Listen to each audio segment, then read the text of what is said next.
بسم اللہ الرحمن الرحیم. کہاں سے رہ گیا تھا؟ وہ اما نفی و مذہبی شافعی ہے نا.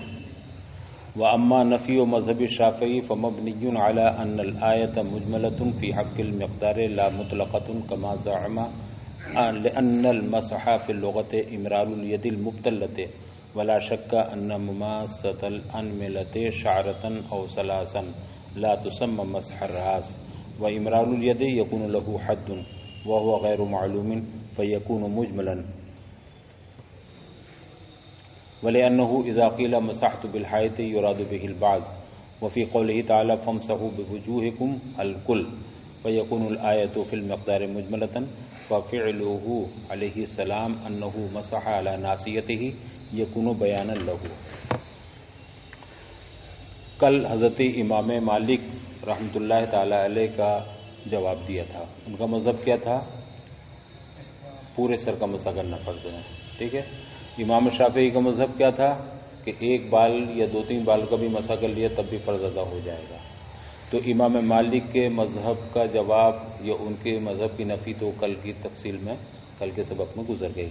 آج یہ اس کو بیان کریں گے. امام شافعی کا جو مذہب ہے کہ ایک بال یا چند بالوں پر بھی اگر مسح کر لیا تو فرض ادا ہو جائے گا. ہم کہتے ہیں کہ ایسا نہیں ہے. اس کا جواب سنیے.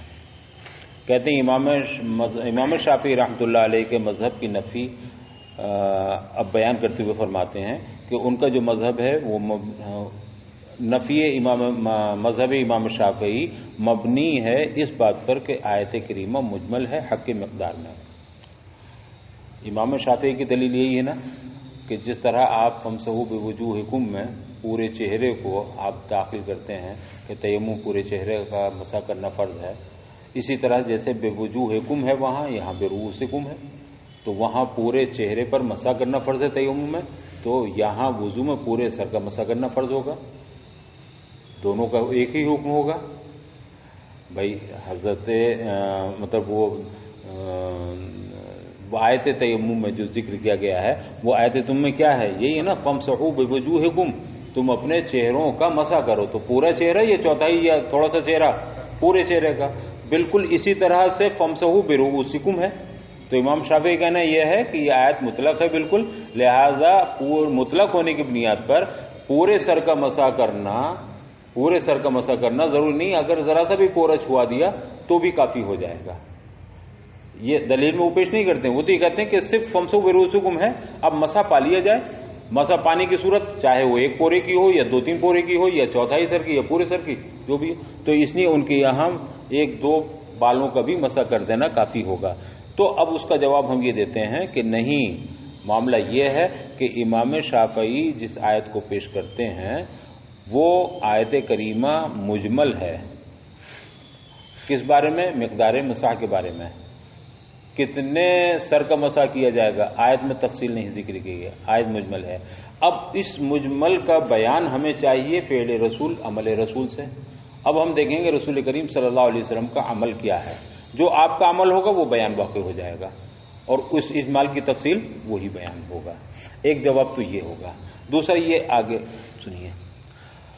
تو یہ اس بات پر مبنی ہے امام شافعی کے مذہب کی نفی کہ آیت کریمہ مقدار مسح کے تعلق سے مجمل ہے، لا مطلقۃ.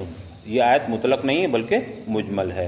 کما زعم، امام شافعی نے تو یہ سمجھ لیا کہ آیت مطلق ہے اور اگر ذرا سے بھی چھو لیا تو اطلاق پر عمل ہو گیا. انہوں نے یہ سمجھ کر کے یہ کہا لأن المسح فی اللغۃ امرار الید المبتلۃ. ہماری دلیل اس لیے کہ مسح لغت میں تر ہاتھ کا پھیرنا ہے، گزارنا ہے. مرار مانے گزارنا ہے. ولا شک ان مماست الانملۃ شعرۃ او سلاسا لا تسمى مس الراس. اور اس میں کوئی شبہ نہیں ہے کہ ایک پورے یا ایک انگلی کا ایک بال کو یا چند بالوں کو چھوا دینا اس کا نام عرف میں مسا نہیں ہے. مسا ہونے گا وہ مسا کر دیا تو یہ ہاتھ گزار دیا نا، تو اسے مسا کہتے ہیں. عرف میں یوں کر دیا تو یہ عرف میں مسا نہیں کہتے. تو مسا کیا ہے؟ امرار ید المبتلہ، تر ہاتھ کا پھیر دینا، تر ہاتھ کا گھما دینا، پھیر دینا، یہ ہے. وہ امرار الید یکون لہ حد. اب امرار ید کی کوئی نہ کوئی حد ہوگی. اسے تو امرار ید کہیں گے نہیں، امرار ید کے لیے ہاتھ کا پھیرنا ہوا، گزارنا ہوا اس پر، تو اب صرف اتنا کر دیا، یہ عرف میں امرار مطلب مسا نہیں ہے، تو امرار ید تو ہوا نہیں ہے۔ اب کتنا امرار ہو، پورے سر کا ہو، آدھے سر کا ہو، چوتھائی سر کا ہو، یہ تفصیل نہیں ذکر کی گئی ہے۔ تو آیت میں تو یہ بالکل واضح نہیں ہوا نا کہ کتنا امرار ہونا چاہیے۔ اب اس اجمال کو ہم دور کریں گے نبی کریم صلی اللہ علیہ وسلم کے فعل سے، اللہ کے رسول کا عمل دیکھ لیں گے، انہوں نے جتنا مسح کیا ہوگا ہم سمجھیں گے اس آیت کریم کا یہی مطلب ہے، اتنا ہی مسح کرنا مقصود ہے۔ اور امرار ید یکون لہو حد، اس کی کوئی نہ کوئی حد ہوگی، اور یہ حد غیر معلوم ہے، پتہ نہیں کتنی ہے۔ فیکون مجملا، تو آیت کریمہ کیا ہوئی؟ مقدار مسح کے سلسلے میں مجمل ہوئی۔ ولأنہ، اور اس لیے کہ جب یہ کہا جاتا مسحت بالحائط، تو بتائیے حائط سے کل حائط مراد ہوتی ہے یا بعض؟ جب مسحت الحائطہ کہا جائے گا تو کل حائط مراد ہوگی، اور جب مسحت بالحائط کہا جائے گا تو بعض، اس لیے کہ پہلے بتا چکے ہیں کہ با کا ضابطہ یہ ہے کہ یہ وسائل پر داخل ہوتا ہے، آلات پر داخل ہوتا ہے، اور والات اور وسائل سے صرف ما یتوسل بہ المقصود اتنا ہی کافی ہوتا ہے، کل ضروری نہیں ہے۔ تو اب یہاں ممسو تو بعض ہوتا ہے مگر اعلیٰ کل ہوتا ہے جب با داخل نہ ہو ممسو پر، اور جب ممسو پر داخل ہوگی تو ممسو کا کچھ حصہ مراد ہوگا۔ اور اس لیے بھی کہ یہ ضابطہ ہم بتا چکے ہیں کہ مسحت بالحائط مراد اس سے بعض حائط ہوگی۔ اب جب کہا فامسحوا برؤوسکم تو پورا رؤوس مراد نہیں ہوگا بلکہ کتنا راس؟ بعض راس میں۔ اب بعض کتنا ہوگا؟ یہ مجمل ہو گیا۔ وفی قولہ تعالی، اور اللہ تعالیٰ کا جو ارشاد ہے آیت تیمم میں فامسحوا بوجوہکم، تو وہاں وجہ سے بعض وجہ مراد نہیں ہے بلکہ کل وجہ مراد ہے۔ اس کا جواب انہوں نے کل دے دیا۔ فیکون الآیۃ، تو اب آیت کیا ہوئی؟ مقدار مسح میں مجمل ہوئی۔ ففعلہ علیہ السلام، تو اب رسول کریم صلی اللہ علیہ وسلم کا عمل شریف انہو، کیا عمل تھا آپ کا کہ آپ نے ایک موقع پر وضو فرمایا، مسح علی ناصیتہ، اور پھر وضو میں اپنے ناصیہ پر مسح فرمایا۔ ناصیہ کہتے ہیں اس اگلے حصے کو، یہ تو پورا سر ہوا یہاں سے جتنے بال ہیں جتنے حصے میں جیسے پورا سر، لیکن ناصیہ یہ پیشانی ہوئی، تو پیشانی کا جو اگلا حصہ اس سے متصل ہے اسے کہیں گے ناصیہ۔ تو رسول کریم صلی اللہ علیہ وسلم نے ایک مرتبہ وضو فرمایا، وضو فرما کے بس آپ نے اتنا مسح کر لیا، بس اتنے، تو یہ چوتھائی سر کی مقدار ہو گیا۔ ورنہ تو سنت یہ ہے کہ اس طرح کیا جائے، تو آپ تو نا عام طور پر پورے سر کا مسح کیا اپنی جگہ پر، لیکن ایک موقع پر آپ نے کیا کیا؟ صرف اگلے حصے کا مسح کر لیا، چوتھا حصے کا۔ تو اب یہ بات سمجھ میں آ گئی کہ یہاں اتنا ہی کا، اگر پورے سر کا ضروری ہوتا تو رسول اللہ صلی اللہ علیہ وسلم اتنے پر اکتفا نہ فرماتے۔ بس نبی کریم صلی اللہ علیہ وسلم کا عمل کہ آپ نے مقدار ناصیہ پر مسح فرمایا، یکون بیان لہو، یہ اس اجمال کا یا مقدار مجمل کا بیان واقع ہوگا۔ لہذا ہماری یہ دلیل کیا ہوئی؟ امام مالک کا مذہب ہوا پورے سر کا مسح کرنا، امام شافعی کا مذہب ہوا چند بالوں کو بھی مسح کرنا کافی ہے، لیکن ہمارا مذہب کیا ہے؟ چوتھائی سر کا۔ امام مالک کے دلیل کا جواب ہم نے کل دیا، امام شافعی کے دلیل کا جواب ہم نے اب دے دیا کہ اسے مطلق سمجھتے ہیں، حالانکہ یہ مطلق نہیں مجمل ہے، اور مجمل کے لیے بیان چاہیے، بیان موجود ہے حدیث رسول صلی اللہ علیہ وسلم۔ وَأَمَّا اللِّحْيَةُ فَعِندَ أَبِي حَنِيفَةَ، لیکن رہا داڑھی کا معاملہ تو امام اعظم ابو حنیفہ رحمۃ اللہ علیہ کے نزدیک مسح ربعہا، چوتھائی داڑھی کا مسح کرنا فرض ہے، لأنه لما سقط غسل ما تحتها، اس لیے کہ جب ما تحت لحیہ بشرا یعنی وہ چھال، وہ جو اس بالوں کے نیچے جو کھال کا حصہ ہے نا، چمڑا جسے کہنا چاہیے، اس لیے کہ جب ما تحت لحیہ کا غسل ساقط ہو گیا، بھئی پہلے اگر داڑھی کسی کی نہ اگی ہو، مثلا یہی ہے تو اسے پورا حصہ دھونا فرض ہے کہ نہیں، لیکن اب داڑھی آ گئی، وہ خوب گھنی داڑھی ہو گئی تو اب اس کا دھونا ممکن نہیں رہا، تو اب غسل ساقط ہو گیا نا۔ تو غسل کتنا ساقط ہوا ہے؟ اس پورے حصے کا غسل، ورنہ پورا حصہ دھویا جاتا، اب ممکن نہیں ہے۔ تو جب ما تحت لحیہ کا غسل ساقط ہو گیا، من البشرہ سارا کراس، یعنی اس کھال کا دھونا اب ساقط ہو گیا، تو یہ کھال اب کس طرح ہو گئی، کس کے درجے میں ہو گئی؟ سر کے مانند ہو گئی۔ اور کتنے سر کا مسح فرض ہے؟ چوتھے۔ تو اب اتنے حصے کا مان لیجیے آپ یہاں سے 8 انچی لے لیجیے، یہاں سے یہاں تک، تو 8 انچی کا چوتھائی 2 انچی ہوا، تو اب 2 انچی کافی ہے، اتنا حصہ کر لیا جائے، لیکن پورا چہرہ نہیں جتنا داڑھی والا حصہ ہے۔ ہاں اگر داڑھی گھنی نہیں ہے تو پھر کھال تک پانی پہنچانا ضروری ہوگا، چمڑے تک، اس لیے کہ جب ما تحت لحیہ کا غسل ساقط ہو گیا، ما تحت لحیہ بشرا کا یا کہیں ما تحت لحیہ کھال کا، اس چمڑے کا دھونا ساقط ہو گیا تو سارا کر راس، تو وہ چمڑا کس حکم ہو گیا؟ کس کی مانند ہو گیا؟ سر کی مانند ہو گیا، اور سر میں چوتھائی فرض ہے تو اس میں بھی چوتھائی فرض ہوگا۔ امام ابو یوسف کے نزدیک کل لحیہ کا مسح فرض ہے، وہ کہتے ہیں نہیں، پوری داڑھی کا مسح فرض ہے۔ کیوں؟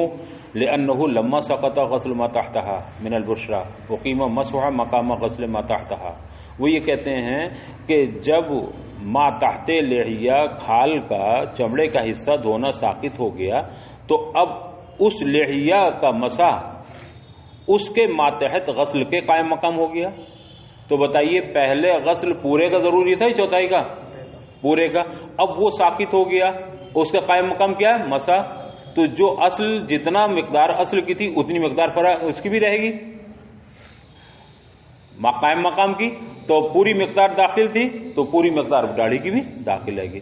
وہ صاحب کہتے ہیں کہ جب داڑھی نہیں تھی تو اتنا حصہ کھال کا دھونا فرض تھا اور وہ پورا حصہ تھا، اور جب داڑھی آ گئی اس کا دھونا ممکن نہیں رہا تو اب یہ مسح ہی غسل کا قائم مقام ہو گیا۔ تو جتنا غسل ضروری ہے اتنا مسح ضروری، تو غسل کتنا ضروری؟ غسل پورا ضروری تھا تو مسح بھی پورا ضروری ہوگا۔ یہ امام ابو یوسف رحمۃ اللہ علیہ فرماتے ہیں۔ فَيَفْرُضُ مَسْحُ الْكُلِّ، لہذا کہتے ہیں کل لحیہ کا مسح فرض ہوگا بخلاف سر کے، حالانکہ سر والا تو اعتراض ان پہ بھی ہوگا نا، ہاں تو بخلاف سر کے۔ کیوں؟ فَإِنَّهُ إِذَا كَانَ عَانِيًا عَنِ الشَّعْرِ لَا يَجِبُ غُسْلُ كُلِّهِ وَلَا مَسْحُ كُلِّهِ، اس لیے کہ جب سر بالوں سے خالی ہو تو نہ تو پورے سر کا غسل واجب ہے اور نہ پورے سر کا مسح۔ بھائی دیکھیے کسی نے بال مٹا دیے بالکل ایک دم، اب بتائیے وہ مسح جب کرے گا تو کتنا سر کا مسح کرے گا؟ چوتھائی سر کا مسح کرے گا، بال نہیں ہے تو بھی۔ اب سر کی مانند ہو گیا تو ظاہر سی بات ہے جب سر کی مانند ہے تو جتنا مقدار سر میں تھی واجب اتنی مقدار داڑھی میں بھی واجب ہوگی، اس لیے کہ بخلاف سر کے، اس لیے کہ جب سر خالی ہوگا کس سے؟ بال اتروا دیے بالکل، سر خالی ہو گیا تو لا یجب غسل کلہ، تو وضو میں بتاؤ پورے سر کا غسل ہے؟ نہیں، یا پورے سر کا نہ غسل ہے اور نہ مسح ہے۔ اور یہ بات فقہا نے ذکر کر دی ہے، کتب فقہ میں مذکور ہے کہ مراد ربع سے ربع ما یلاقی بشرۃ لوجہہ، بشرۃ الوجہ منہا، ربع سے مراد اس حصے کا ربع ہے جو چہرے سے متصل ہے۔ دیکھیے ایک داڑھی ہماری پوری ہے، داڑھی کا ایک تو حصہ یہ ہے، ایک حصہ یہ ہے جو جڑیں ہیں، دونوں حصے داڑھی ہے نا پوری، جڑ سے لے کے یہاں تک داڑھی ہے۔ تو اس بات کو فقہا نے واضح کر دیا، اس کی صراحت کر دی ہے کہ داڑھی سے مراد وہ داڑھی ہے جو چمڑے سے ملی ہوئی ہے، کھال سے ملی ہوئی ہے، یہ نہیں لٹکوا۔ اگر تم نے یہاں سے چوتھائی حصہ مسح کر لیا تو یہ نہیں، بلکہ کون سے چوتھائی ہونا چاہیے؟ یہاں سے، بھلے پانی نہ جائے مگر کم سے کم اتنا پانی تو یہاں چلا جائے کہ جڑوں میں نہ جائے، تو کم سے کم جڑوں پانی مطلب بالوں کی جڑوں تک تو تری پہنچ جائے اس کی۔ تو کون سے روب کا حصہ مراد ہے؟ وہ روب جو گال سے یا چمڑے سے ملا ہوا ہے، وہ نہیں جو داڑھی کا حصہ لٹکا ہوا ہے۔ اور یہ بات کتب فقہ میں مذکور ہو چکی ہے، بتائی جا چکی ہے کہ مراد روب سے اس حصے کا روب ہے جو بشرا سے یعنی کھال سے، چہرے کی کھال سے ملا ہوا ہے۔ اذ لا یجب ایصال الماء الی مسترسل من الذقن، اس لیے کہ اس حصے ڈھوڑی سے نیچے لٹکے ہوئے داڑھی کے حصے تک پانی کا پہنچانا واجب ہی نہیں ہے۔ لا یجب ایصال الماء الی ما، اس حصے تک پانی پہنچانا واجب نہیں ہے۔ استرسل من الذقن، جو حصہ ٹھوڑی سے لٹکا ہوا ہے، تو جو داڑھی کا حصہ لٹکا ہوا ہے اس پر پہنچانا واجب نہیں پانی کا، تو نہ غسل اس کا واجب اور نہ اس کا مسح۔ کون سا حصہ؟ اگر غسل ہے تو اس کھال کا ہے اور مسح ہے تو کھال سے ملے ہوئے بالوں کا ہے۔ خلافاً للشافعی، البتہ امام شافعی کا اس میں اختلاف، کہتے ہیں اگر یہاں سے بھی مسح کر لیا تو کافی ہے، اتنا بھی مسح کر لیا تو کافی ہے۔ قضا فی الایذاء فی اشر روایتان، اسی طرح ایذاء میں مذکور ہے۔ اور امام ابو حنیفہ جو دو روایتیں ہیں ان میں مشہور تر روایت یہ ہے کہ مسح ما یستر البشرۃ فرض، اس حصے کا مسح کرنا جو کھال سے ملا ہوا ہے، ما یستر البشرۃ یعنی داڑھی کا وہ حصہ جو کھال کو چھپائے ہوئے ہے، تو کھال کا جو حصہ چھپ رہا ہے وہ اس سے تو چھپ نہیں رہا، یہاں والے حصے سے چھپ رہا، تو اس پر مسح کرنا فرض ہے۔ کہتے ہیں امام ابو حنیفہ کے نزدیک اشہر روایت، مشہور تر روایت یہ ہے کہ اس داڑھی کے اس حصے کا مسح کرنا فرض ہے جو کھال کو چھپا رہا، وَهُوَ الْأَصَحُّ الْمُخْتَارُ، یہی صحیح تر مذہب ہے اور یہی مختار مذہب ہے۔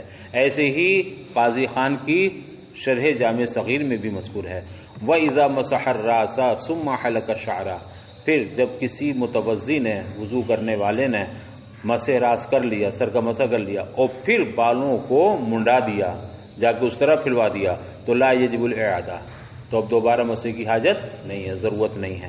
وَقَضَا اِذَا تَوَضَّأَ ثُمَّ قَصَّ الْأَظْفَارَ، یوں ہی اگر کسی شخص نے وضع کیا، وضو کیا اور وضو کر کے پھر ناخنوں کو تراش لیا، ناخنوں کو قطر لیا، تو بھی ان ناخنوں کو دوبارہ دھونا یہ فرض نہیں ہے، اس لیے کہ جس وقت ناخن نہیں کٹے تھے تو ناخن کا وہ حصہ اوپر کا جو تھا وہ تو تر ہو گیا تھا نا، بھیگ گیا تھا۔